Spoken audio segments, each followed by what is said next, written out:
Okay, so here we have the St. Paul's Children's Garden, and it's our latest undertaking, and we've gone ahead and put some signage up to tell people about what we're doing. And I can't see this very well because there's a lot of glare, but that's the sign. And this is our first year. And this spring we prepared some beds and brought some city mulch in, some compost actually, not city mulch, it's the compost that they sell. And we started out with a few beds. Each grade has their own bed, and each of the beds has a different variety of plants. Okay, we are back at the St. Paul's Children's Garden, and it is now July 15th, and our new eggplants are doing quite well. I found with the glare in the last filming that I was not filming everything on target, so our cute little jalapeno peppers and our variegated peppers, this is our spicy box, and we come over here to our cucumbers, and they're doing really quite well. We'll get close and see. We've had 2 cucumbers to mature, and there they are, and we're going to ask the grosses to go ahead and make pickles for us. So we're looking forward to how we can preserve these things so that when the kids come back to school, they'll have something that they can sample from their labors last fall. And you can see that we've got plenty of cucumbers coming under here. They're there, and there's one here, and then there's another one here, littler one. So it looks like we're going to have quite a bounty of cucumbers so long as the mildew doesn't get to our plants, which so far have pretty good leaves on them. And we haven't seen much in the way of beetle activity. There's a little bit of damage on that leaf from beetle activity, but it hasn't been nearly as bad as it could be. And then we come over to here and we have our watermelon bed, and we have a couple of watermelons coming. This watermelon right here is a sugar baby, and that's a variety that's only going to get about a bowling ball size, maybe a little smaller. And then there's another one coming right in there. It's a second one. And we have a very exciting thing happening over here. We tried a variety that is supposed to get to be 35 pounds, and it's a yellow-fleshed variety. So we're hoping that that this succeeds for us and we get a nice big watermelon to share as the children come back to school. And you can see that the vines are doing quite well. We had a smaller one over here that rotted. We've had quite a bit of rain, and it's fascinating to see. This side of the school has downspouts and a wonderful tin roof, and there's so much opportunity here for rain harvesting. And when we had a couple of inches of rain over the weekend, somebody said was the septic tank here, because it was just an absolute pond on this side of the school. And we could even, with maybe some donations from some interested parishioners, do a little cistern and set ourselves up so that we wouldn't have to use anything but rainwater for the season. So here are the winter squashes, and you can see that we have definitely had some borer activity, and they have gone right into this stem, and had these cucurbits not had the ability to root in as they go along, we would have lost them. But what happens is, let's see, they set roots, let me see if I can get this picture for you, every place they set in. And so when the damage at the base root happened, the plant didn't die because it had set roots throughout its growth pattern. Now, that doesn't mean we're in the clear, because we do not have any fruit, and we have no male flower or female flowers as of yet. And it's the time of year when the mildews set in, and we are not free of the borers, because I actually found some in here. Now, this was a pumpkin that we saved seeds from that may not have been an heirloom, because it surely does not look like it's going to become a pumpkin again for us. It looks more like a zucchini that never matured.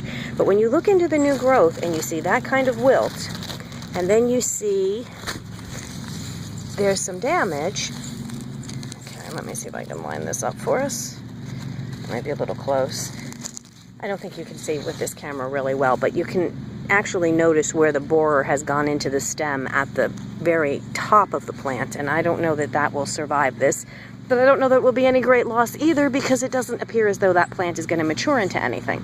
Now here's another pumpkin, and this one I'm hoping was an heirloom, And we have the beginnings of production on the zucca squash. Now, this is one of our first female flowers, and that yellowing zucca is not going to amount to anything, but it's the beginning of one of our squashes that can be used as either a winter squash or a summer squash.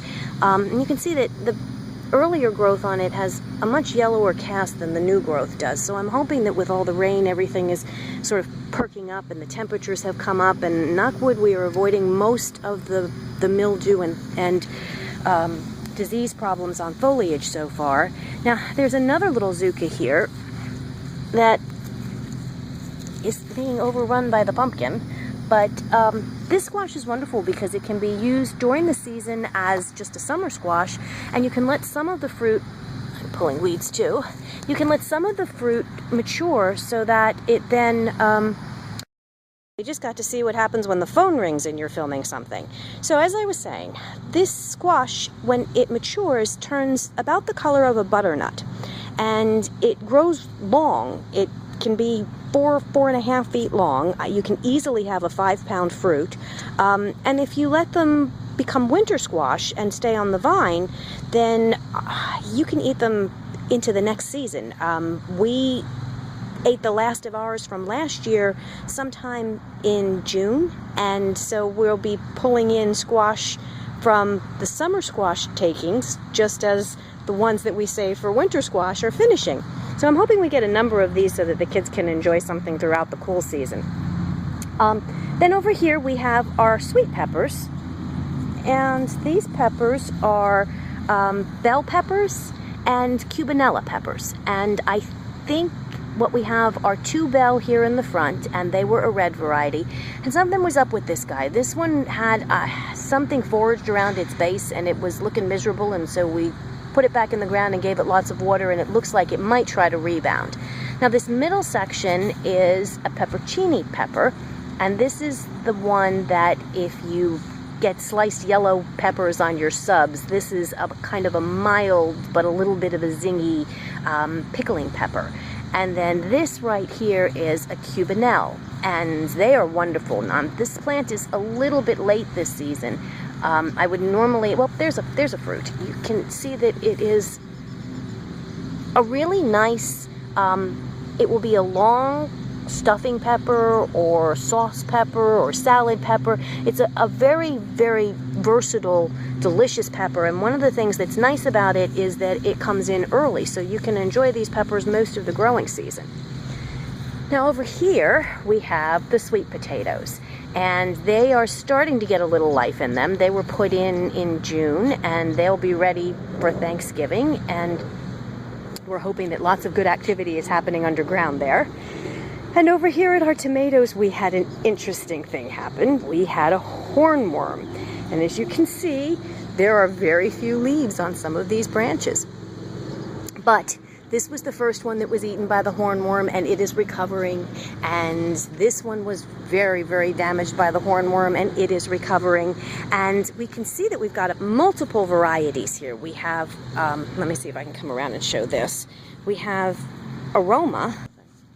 This is the Roma with that elongated fruit.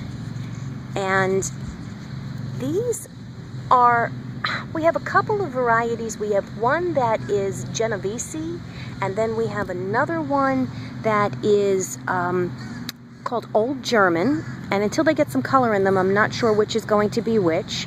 And we have a couple of varieties of cherry tomatoes, and again, until they color up, we're not going to be sure exactly what we've got coming where, but all of them are setting fruit. And now we're coming into some warm temperatures. We're going to be in like the mid-90s, low to mid-90s, and they don't like to produce fruit if the temperatures get much above 90 degrees. And another key thing for the tomato is to keep the nighttime temperatures cool, and our nighttime temperatures are not going to be changing much below 72 for quite a while. And they say 68 is the ideal fruit set temperature for evening temperature for a tomato. So we may be a little slow until we get into the September and Labor Day time period. But because our season's so long here, we are always very happy to pull in some late season tomatoes, and sometime between Labor Day and Thanksgiving we usually get another bounty of tomatoes. In fact, some people even set a second crop of tomatoes out in the end of August so that they have tomatoes well into the fall, and I've heard stories about people harvesting tomatoes at Christmas. This bed over here is where we have our herbs starting, and we had sunflowers and some beans.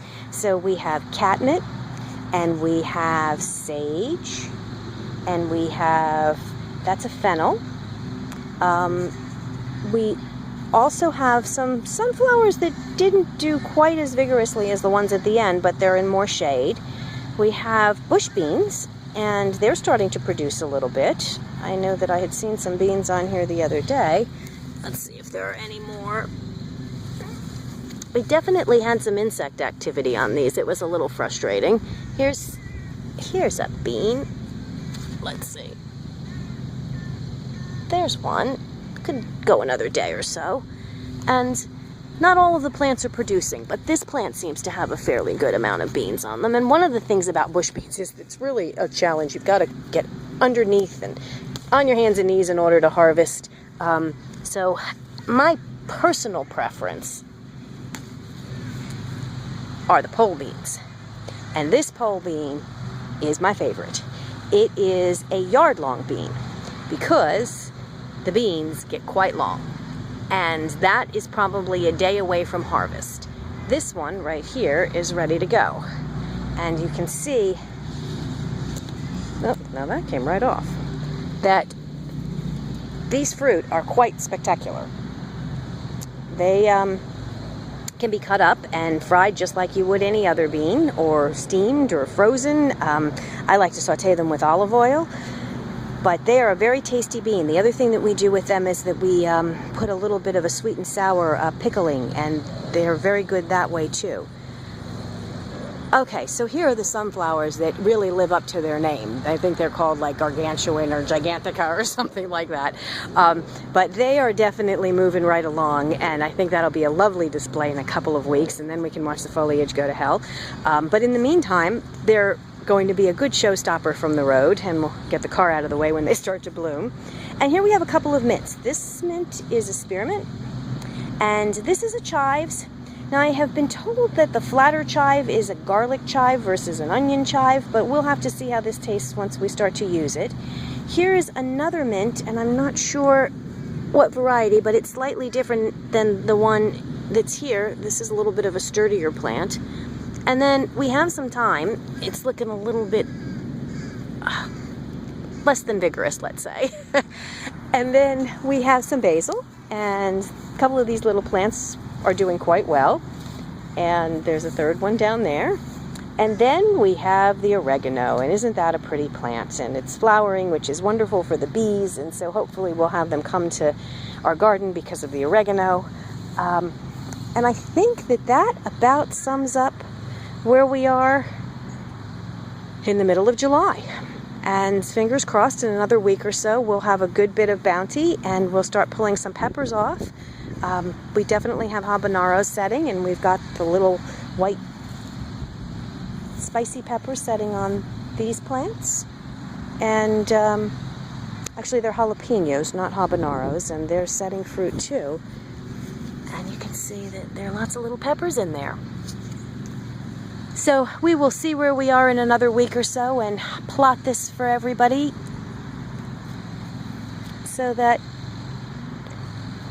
the kids at the school will be able to see what happened this summer while they were on vacation. That's all for now.